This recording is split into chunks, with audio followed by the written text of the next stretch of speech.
അതെന്താണ് L3 cache memory? 9800X3D i9 13900K ആണ്. Performance കുറഞ്ഞ പ്രോസസ്സർ പിന്നെ ഇറക്കണമെന്നാണ് പറയുന്നത്. ഇപ്പോൾ അൾട്രാ പ്രോസസ്സർ ഇറക്കി റൈസൺ തന്നെയാണ് നല്ലത്. 9800X3D AMDയുടെ പ്രോസസ്സറാണ്. എന്താണ് X3D? എന്താണ് ഇതുകൊണ്ടുള്ള ഗുണം എന്നുള്ളതിൻ്റെ ഉത്തരവാണ്. എനിക്ക് കുറച്ചുകൂടെ ഡീറ്റെയിൽഡ് ആയിട്ട് അറിയാമെന്നുണ്ടെങ്കിൽ വീഡിയോ യൂട്യൂബിൽ കിടപ്പുണ്ട്. എൻ്റെ യൂട്യൂബ് ടെക് ചാനലിൽ 8 കോറും 16 ത്രെഡും വരുന്നൊരു പ്രോസസ്സറാണ്.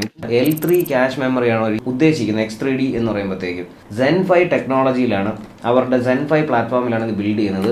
ഈ പ്രോസസ്സേഴ്സിന് ഇത്രയും ഗെയിമിങ്ങിൽ അഡ്വാൻറ്റേജ് കിട്ടാനുള്ള മെയിൻ റീസൺ എന്ന് പറഞ്ഞു കഴിഞ്ഞാൽ ഇതിൻ്റെ L3 ക്യാഷ് മെമ്മറി 96 MB ആണ് വരുന്നത്. അപ്പം നമ്മൾ ഗെയിം കളിക്കുന്ന സമയത്ത് നമ്മുടെ ഗെയിമിങ്ങിൻ്റെ പ്രോസസ്സ് കാര്യങ്ങളൊക്കെ പ്രോസസ്സർ ഫെച്ച് ചെയ്യുന്ന റാമിൽ നിന്നായിരിക്കും അതിൻ്റെ ഡേറ്റ ഫെച്ച് ചെയ്യുന്നത്. അപ്പം റാമിൽ നിന്ന് എടുത്ത് പ്രോസസ്സറിൽ വന്ന് വീണ്ടും പ്രോസസ്സറിൽ നിന്ന് റാമിലോട്ട് പോകുന്ന ഒരു ഡിലേ ഉണ്ട്.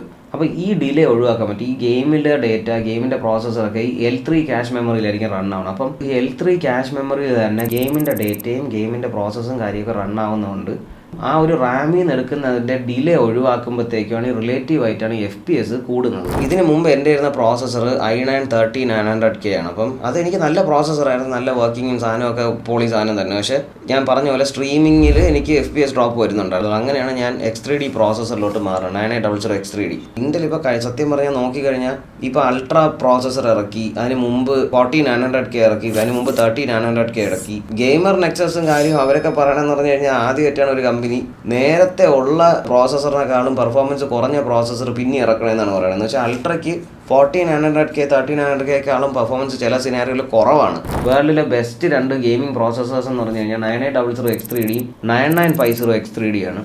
16 കോറും 32 ത്രെഡുമാണ് വരുന്നത് ആ പ്രോസസ്സറിൽ. പ്രൈസ് വൈസ് ഒരു 30,000-40,000 രൂപ വ്യത്യാസമുണ്ട് രണ്ടും തമ്മിൽ. പക്ഷേ ഗെയിമിംഗ് പെർഫോമൻസ് വൈസ് 2-3% മാത്രമാണ് ഒരു ഡിഫറൻസ് വരുന്നത്. എന്ന് വെച്ചാൽ ഒരു 2-3% FPS ഡിഫറൻസ് ആണ് വരുന്നത് ചില ഗെയിംസിന് അതുപോലും വരാറില്ല. നിങ്ങളുടെ യൂസ് കേസ് ഗെയിമിംഗ് മാത്രമാണെന്നുണ്ടെങ്കിൽ 9800X3D തന്നെ മതിയാവും. പ്രൊഫഷണൽ വീഡിയോ എഡിറ്ററാണ് അല്ലെങ്കിൽ 3D റെൻഡർ ഒരുപാട് ചെയ്യുന്നവരാണ് ഉണ്ടെന്നുണ്ടെങ്കിൽ നിങ്ങൾക്ക് കൂടുതൽ കോറുള്ള 9950X3D ആയിരിക്കും കുറച്ചുകൂടെ നിങ്ങൾക്ക് ആപ്പ്. എൻ്റെ മോണിറ്റർ വന്നിട്ട് 360 Hz ആണ്. അപ്പോൾ 360 FPS കോൺസ്റ്റൻ്റ് ആയിട്ട് നമ്മൾ കളിക്കുന്ന കോമ്പറ്റേറ്റീവ് ഗെയിമിൽ കിട്ടിയില്ലെങ്കിൽ ആ മോണിറ്റർ കൊണ്ട് പ്രത്യേകിച്ച് കാര്യമില്ല. 1-2 FPS താന്നാൽ പോലും അത് കാര്യമില്ല.